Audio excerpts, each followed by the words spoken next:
इस वीडियो में देखेंगे दोस्तों जीएसटी रजिस्ट्रेशन का कंप्लीट प्रोसेस। एक जीएसटी नंबर लाइव में आपको लेकर के दिखाने वाला हूं, जो कि दोस्तों आज के डेट में तो मिनिमम 1 घंटे के अंदर भी आपको जीएसटी नंबर मिल जाते हैं रूल 40A के माध्यम से। तो इस वीडियो में पूरा डिटेल में आपको बताने वाला हूं कि इस इंस्टेंट जीएसटी में क्या लिमिटेशंस रहते हैं, किस सिचुएशन में आपको ये बिल्कुल भी नहीं लेना चाहिए, या आप रेगुलर मेथड से जीएसटी लेना चाहते हैं जिसमें कि कोई भी लिमिट नहीं रहेगा, तो उसका क्या प्रोसेस रहेगा, क्या क्या डॉक्यूमेंट लगेंगे, कितना दिन का ये प्रोसेस रहने वाला है। आगे बढ़ने से पहले एक आपके फायदे का बात कर लेता हूं। अगर आप इन सब चक्करों में नहीं पढ़ना चाहते हैं, आप चाहते हैं कि हम एक छोटा सा फीस पे करें और हमारा जीएसटी रजिस्ट्रेशन कोई करके दे, तो इसके लिए आप हमसे कांटेक्ट कर सकते हैं। GST registration, GST filing, food license, ITR filing, ये सब के लिए हमारे पास स्पेशल टीम है। तो ज्यादा जानकारी के लिए contact detail description pin code दे दिया, वहां से आप हमें कांटेक्ट कर सकते हैं, जो कि सर्विस पेड रहने वाले हैं। सब कुछ जानेंगे आज के इस वीडियो में। बेहतर जानकारी के लिए चलते हैं कंप्यूटर के स्क्रीन के ऊपर और complete process step by step देखते हैं। चलिए फिलहाल हम आ चुके हैं कंप्यूटर के स्क्रीन के ऊपर। गूगल में आपको टाइप करना है जीएसटी रजिस्ट्रेशन, और जैसे ही हम सर्च करते हैं पहला लिंक आपको ओपन कर लेना है .gst पोर्टल। इस लिंक के ऊपर आ जाएंगे और फिर इस प्रकार से आप जीएसटी के होम पेज के ऊपर आ जाओगे। यहाँ पे सबसे पहले आपको रजिस्टर वाले ऑप्शन के ऊपर क्लिक करना है और इस प्रकार से हम जीएसटी रजिस्ट्रेशन के पेज के ऊपर आ जाते हैं। सबसे पहले आपको न्यू रजिस्ट्रेशन के ऊपर सेलेक्ट कर लेना है। उसके बाद IMA, यहाँ पे आपको टैक्स पेयर सेलेक्ट करना है। उसके बाद अगला आपको अपना स्टेट सेलेक्ट करना है। जैसे कि मेरा स्टेट बिहार है, तो यहाँ पे मैं बिहार सेलेक्ट कर लेता हूँ। अब डिस्ट्रिक्ट पूछा जा रहा है, तो ये रहा हमारा दोस्तों समस्तीपुर डिस्ट्रिक्ट। उसके बाद दोस्तों legal name of the business as mention in PAN. तो देखिए अभी हम प्रोप्राइटर जीएसटी रजिस्टर कर रहे हैं, यानी कि मैं अपने पैन कार्ड के ऊपर जीएसटी लेना चाहता हूं। अगर पार्टनरशिप होता तो पार्टनरशिप का पहले पैन कार्ड बनता, फिर उस नाम से जीएसटी बनता। तो फिलहाल हमें क्या करना है, हमारे पैन कार्ड के ऊपर जो नाम है सेम टू सेम वही नेम यहाँ पे एंटर करना है। आगे चल के हमें बिजनेस नेम डालने का ऑप्शन आएगा, trade name, business name, shop name वगैरह, वो सब आगे हम डालेंगे। फिलहाल हमें पैन कार्ड वाला नेम डालना है। उसके बाद परमानेंट अकाउंट नंबर, यानी कि हमें अपना पैन नंबर डालना है। उसके बाद दोस्तों एक आपको ईमेल आईडी डाल देना है। ध्यान रखिएगा ईमेल आईडी चालू होना चाहिए, क्योंकि उसके ऊपर ओटीपी जाएगा। उसके बाद हमें अपना एक मोबाइल नंबर एंटर करना है और ये जो कैप्चा दिख रहा है सेम टू सेम यहाँ पे फिल करके प्रोसीड के ऊपर क्लिक करेंगे। अब दोस्तों हमारे ईमेल और मोबाइल दोनों के ऊपर ओटीपी गया है। ओटीपी एंटर करके प्रोसीड के ऊपर क्लिक करेंगे। दोनों ओटीपी हमने डाल दिया, प्रोसीड के ऊपर मैं क्लिक करता हूँ। उसके बाद एक TRN नंबर, यानी कि टेम्पोररी रेफरेंस नंबर हमारे पास जनरेट हो चुका है। इसे हमें 15 दिन के अंदर प्रोसेस को कंप्लीट करना है। TRN नंबर का आप चाहे तो फोटो खींच सकते हैं, अदरवाइज आपके ईमेल मोबाइल दोनों के ऊपर आ जाता है। चलिए अब हम इस TRN नंबर को कॉपी करेंगे यहाँ से और प्रोसीड बटन के ऊपर क्लिक करेंगे। अब हमें जो TRN नंबर मिला है वो यहाँ पे पेस्ट कर देंगे और ये जो कैप्चा दिख रहा है यहाँ पे हम फिल कर देंगे और प्रोसीड बटन के ऊपर क्लिक करेंगे। अब उसके बाद देखिए दोस्तों फिर से हमारे ईमेल मोबाइल के ऊपर ओटीपी गया है। कोई भी एक ओटीपी यहाँ पे एंटर करके प्रोसीड बटन के ऊपर क्लिक करेंगे। अब देखिए दोस्तों एप्लीकेशन फॉर न्यू रजिस्ट्रेशन यहाँ पे ओपन हो चुका है। एक्शन बटन के ऊपर क्लिक करके और डिटेल को हम फिल करेंगे, बैक टू बैक सारे ऑप्शन को हम फिल करेंगे। चलिए पेज को हमने थोड़ा सा नीचे स्क्रॉल किया तो अब आ जाता है दोस्तों ट्रेड नेम डालने का ऑप्शन, यानी कि जीएसटी के ऊपर कंपनी नेम आप क्या डालना चाहते हो, दुकान का नाम या जो भी आपने कंपनी का नाम सोचा होगा वो आपको यहाँ पे डाल देना है। चलिए उसके बाद अगला ऑप्शन आता है कॉन्स्टिट्यूशन ऑफ बिजनेस। यहाँ पे आपको प्रोप्राइटरशिप सेलेक्ट करना है। अदरवाइज अगर आप पार्टनरशिप के थ्रू कंटिन्यू कर रहे हो, यानी कि 2 पार्टनर मिलकर के पार्टनरशिप डीड बनाया, फिर उसका पैन कार्ड बनाया, फिर उस बेसिस पे अगर आप जीएसटी रजिस्ट्रेशन लेना चाहते हो तो आपको पार्टनरशिप सेलेक्ट करना है। फिलहाल दोस्तों इंडिविजुअल मैं अपने पैन कार्ड पे जीएसटी ले रहा हूँ, तो प्रोप्राइटरशिप यहाँ पे हम सेलेक्ट करेंगे। चलिए इसके अलावा अगर आपका एक से ज्यादा कोई ट्रेड नेम है तो वो आप यहाँ पे ऐड कर सकते हैं। फिलहाल मैं यहाँ पे कुछ भी ऐड नहीं करने वाला हूँ। नेम ऑफ द स्टेट यहाँ पे ऑटोमेटिक आ चुका है, जो हमने होम पेज के ऊपर डाला था। डिस्ट्रिक्ट हमारा आ चुका है, जो हमने होम पेज के ऊपर डाला था। चलिए अगला ऑप्शन आ रहा है रूल 40A,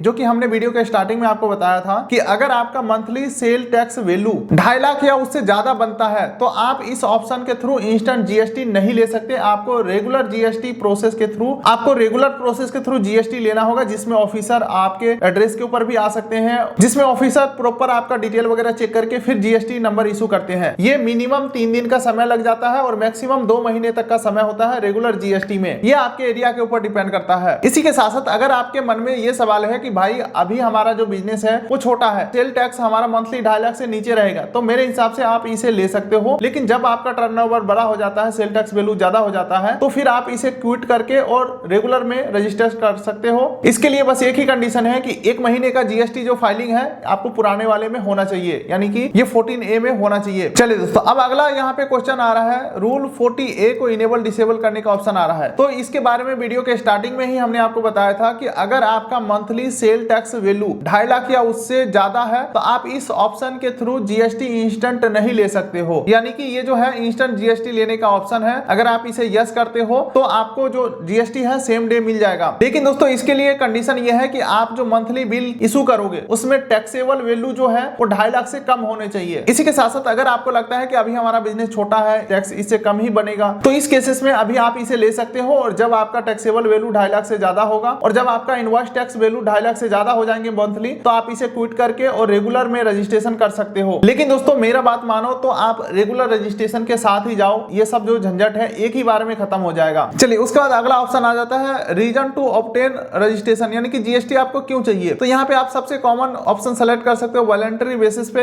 यानी कि मैं अपने मर्जी से जीएसटी ले रहा हूँ, चाहे हमारा बिजनेस छोटा हो बड़ा हो नो मैटर, हम सही तरीके से काम करना चाहते हैं, वॉलंटरी बेसिस पे ले रहे हैं। इसके अलावा अगर आप ई कॉमर्स के लिए ले रहे हैं तो ये भी सेलेक्ट कर सकते हो, या अगर आपका थ्रेशोल्ड लिमिट क्रॉस हो चुका है, अभी तक सेविंग अकाउंट से काम कर रहे थे, बिना रजिस्ट्रेशन के काम कर रहे थे, टर्नओवर ज्यादा हो गया जिस वजह से लेना चाहते हो, तो क्रॉसिंग द थ्रेशोल्ड लिमिट के ऊपर सेलेक्ट कर सकते हो। फिलहाल मैं यहाँ पे वॉलंटरी बेसिस को सेलेक्ट करता हूँ। अब यहाँ पे डेट ऑफ कमर्समेंट ऑफ बिजनेस, यानी कि जिस भी डेट में आपका बिजनेस शुरू हो रहा है वो डेट यहाँ पे आपको सेलेक्ट कर लेना है, या तो आप आज का डेट सेलेक्ट कर लो या बैक डेट भी आप सेलेक्ट कर सकते हो। चलिए अब अगला जाता है इंडिकेट एग्जिस्टिंग रजिस्ट्रेशन। हालांकि ये ऑप्शन मैंडेटरी नहीं है, ऑप्शनल है। तो अगर आपके पास एमएसएमई सर्टिफिकेट है, शॉप टैक्स लाइसेंस है, ट्रेड लाइसेंस है, तो वो सब डिटेल यहाँ पे आप ऐड कर सकते हो। फिलहाल मैं यहाँ पे कुछ भी फिल नहीं करने वाला हूँ, सेव एंड कंटिन्यू के ऊपर क्लिक करके आगे बढ़ता हूँ। चलिए दोस्तों अब आ जाता है डिटेल ऑफ प्रोप्राइटर। यहाँ पे आप प्रोप्राइटर का पर्सनल इंफॉर्मेशन डालेंगे, जैसे कि फर्स्ट नेम और middle name, last name pan card के अकॉर्डिंग डाल देंगे। ये तो हमने होम पेज के ऊपर डाल ही दिया था। अब नेम ऑफ फादर, तो फादर का first name, middle name, last name डाल देंगे, पैन ऑनर का फादर का नेम, ठीक है। उसके बाद डेट ऑफ बर्थ डाल देना है अपना, एक मोबाइल नंबर डाल देना है, एक ईमेल आईडी डाल देना है, जेंडर सेलेक्ट कर लेंगे। आइडेंटिटी इंफॉर्मेशन के अंदर डेजिग्नेशन में यहाँ पे हम प्रोप्राइटर डालेंगे। उसके बाद दोस्तों डायरेक्टर आइडेंटिफिकेशन नंबर यहाँ पे पूछा जा रहा है, डिन नंबर पूछा जा रहा है। ये खास करके पार्टनरशिप फॉर्म में होता है, यानी कि अलग अलग पार्टनर के फिर उनका आइडेंटिफिकेशन नंबर बनाया जाता है, तो वो अभी हमें नहीं डालना है क्योंकि अभी हम प्रोप्राइटरशिप बिजनेस रजिस्टर कर रहे हैं। उसके बाद इंडियन सिटीजन को इनेबल रखेंगे और नीचे स्क्रॉल करेंगे तो यहाँ पे बिजनेस एड्रेस आपको पिन कर देना है और फिर आपको अपना